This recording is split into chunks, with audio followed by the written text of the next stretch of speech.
one in Vancouver, and then you do many other regional or local festivals like Chilliwack. Yep. You have individual food trucks. Yep. And then you can provide a range of other services. For instance, if a community that may be having somebody watching this and wanting to know about doing something like this, you would be able to help them right from the beginning.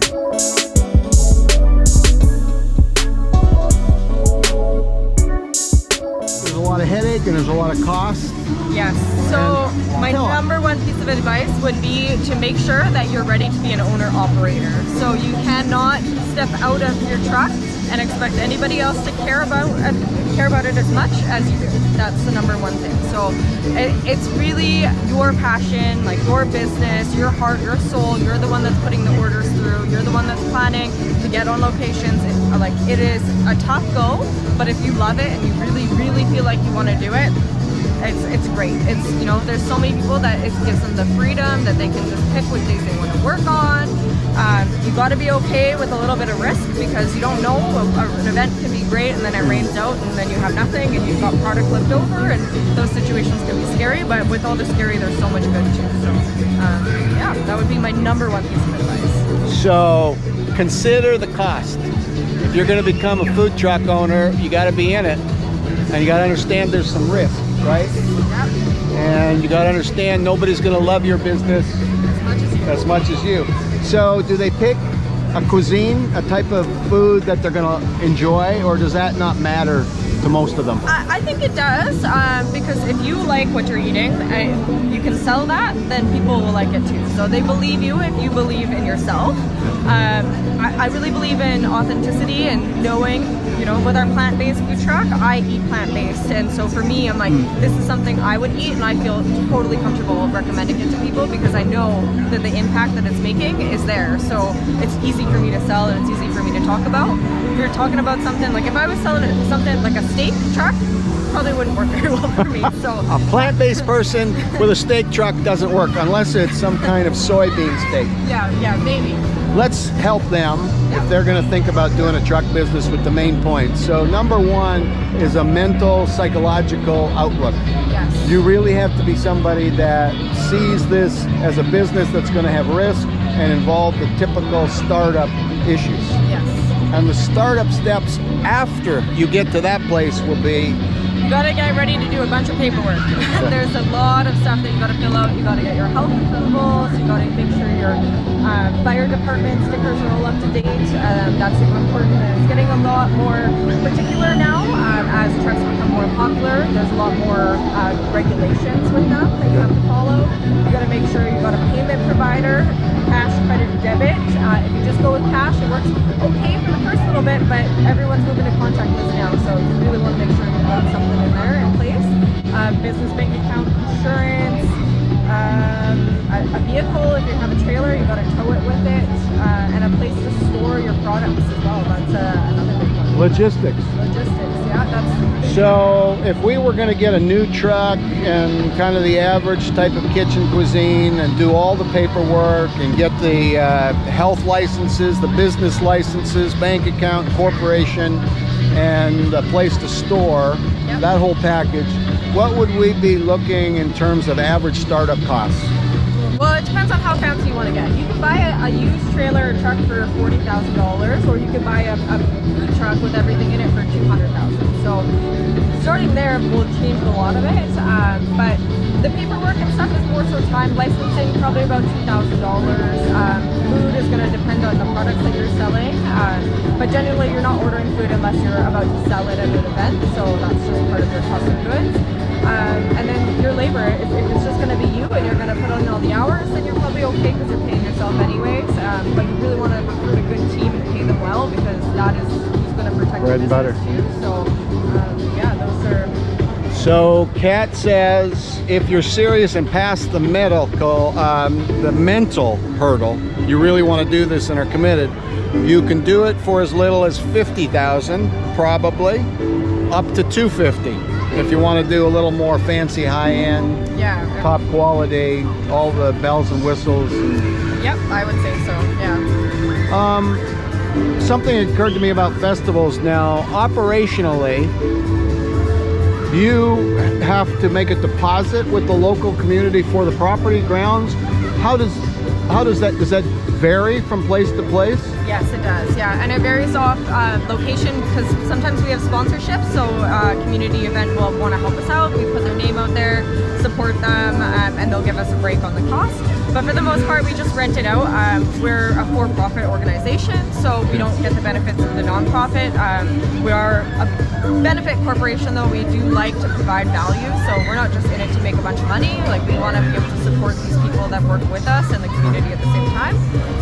But yeah, we pay a rental fee, and we pay for the entertainment, we pay for the stage. There's a lot of little costs that people don't realize. They think people that organize associations or festivals. I can say it for sure, my husband is very clear with how he feels about things, and with me it's, you know, we have certain expectations. We're here all to do the same thing, which is make money and make the community happy by providing a service and, you know, putting a good word out for our businesses. So as long as everyone's sharing that common goal, we don't usually have an issue. It's you know, it's been pretty easy. We're very grateful that the community. I'm gonna come on that side Yeah. and see. We'll just keep. It's okay. You're good. Okay. If you just pivot, because maybe we won't get as much of the noise. Oh yeah, for sure. So food trucks and the owners are good to work with. Yes. You don't have a lot of difficulty. They understand what's expected, and they know you're providing a valuable service. Yep. When you come to a community like Chilliwack, they contact you, or you go looking for a location when you first start the first year? Yeah, so when we bought over the festival, there was some already predetermined locations, and we work within those cities and those communities. We have great working relationships with all the different municipalities that we go to. So a lot of the time when we want to come, we have to look for a big venue that's going to be able to hold us. And so once we go and it's successful, we usually like to stick to the same area just to build up that reputation and allow people to recognize where we're going to be. But we don't really stay in the same place all too long. In Chilliwack, this is our second time this year. We'll just rotate through all across. So you might in a community like this 1-2 times a year, and then that'll kind of be it. Yeah. The drive-through model was a little bit different just because we only had very limited space that we could run. You need about 200 feet by 300 feet to run a drive-through. So it's in this climate, there's not that much space that's not either under development or costs a lot of money. So we're very grateful for our partners that come in and help us. And So for the drive-through component, it sounds like even though this has been a twist in their model, and as the result of what's happened the last couple of years with shutdowns and things like that, may be useful for the winter season when it's very cold, to keep trucks that want to continue to operate operating and selling and making money. Yes, and it also helps the public too, because some people still aren't comfortable with coming out, and they, you know, if they just want to be in their own bubble and they don't want to sit and stand for hours and wait in lines, and this is just it's an easy way to get a little bit of both sides.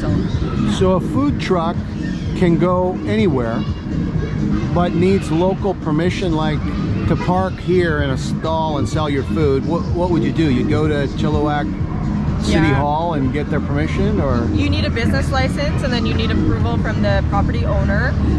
Some cities don't have roaming food truck licenses, so you're not able to, and you have to be invited onto property. Okay. So it really depends from different municipalities. Everything's a little bit different. There's different health authorities too. So that's also part of our job as the festival organizer, to understand what pieces we need to put together to be able to run the event. So it makes it a lot easier on the trucks when they just have to send me the documents and then they just show up. And do you manage individual trucks or help individual trucks as a part of your business? It is under construction. That's part of our business. Okay. We're always here to help them. You know, we've helped with multiple years of our experience. Some of the new trucks with just getting some lighting on them, just kind of helping with some back end things that just industry secrets. But yeah, we love to do it. So that's well, and I think it would build rapport if you're already working with so-and-so in a community, able to get all the paperwork filed to help somebody that then might in turn want to be part of one of your festivals where you need more trucks. Yes, yeah. we've had really nice partners. If, for example, in one of the local cities that we run in, they've offered to help subsidize the cost of business licenses, because some of the licenses are very substantially high. So it's a big barrier for a truck to want to do an event, especially if it's only one day. Okay. So we've helped with subsidies with that. We've filled out business license applications before for trucks, connected them with the proper people to speak with, because it is a benefit to us for them to have that just be easy breezy, no problems, and makes everybody's life so much easier. So well, and I think there's people in any YouTuber's audience from different parts of the world that food truck is a novel, new concept. I've been in 116 countries. There's a lot of places I've never seen a food truck, and I don't know a lot about the business. That's why I'm asking for you too. And you're really helpful, and I'm sure if Jason were here, he could help us. So let's say somebody's watching and they want to have a food truck business. What would you tell them? Because everything looks glamorous, right? Yes. From the outside. Oh, I want to have one of those nice Japanese food trucks. But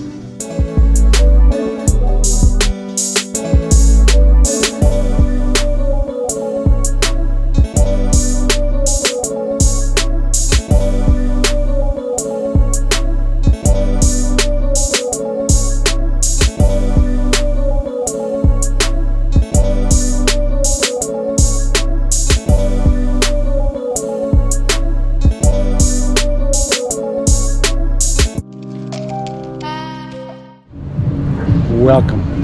This is Food Truck Festival.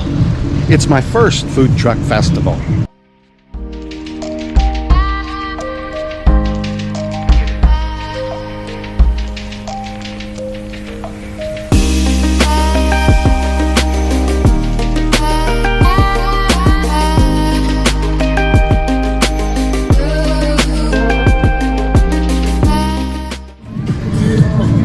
How are you? Good, thank you.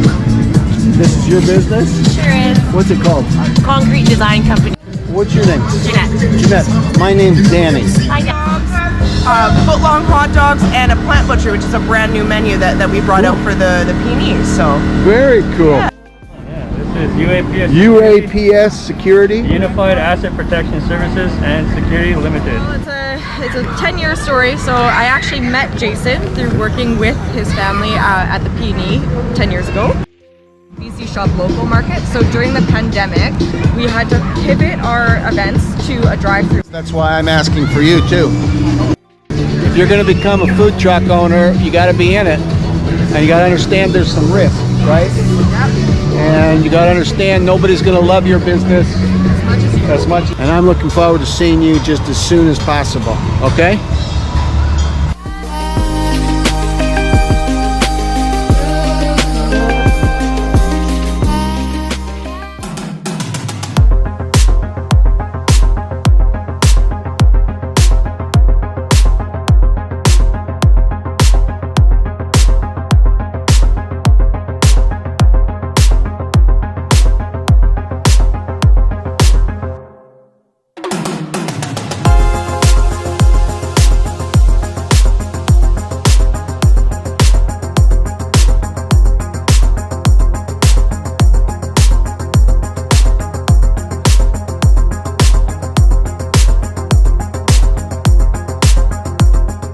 Big Ocean is your friend. Whoa!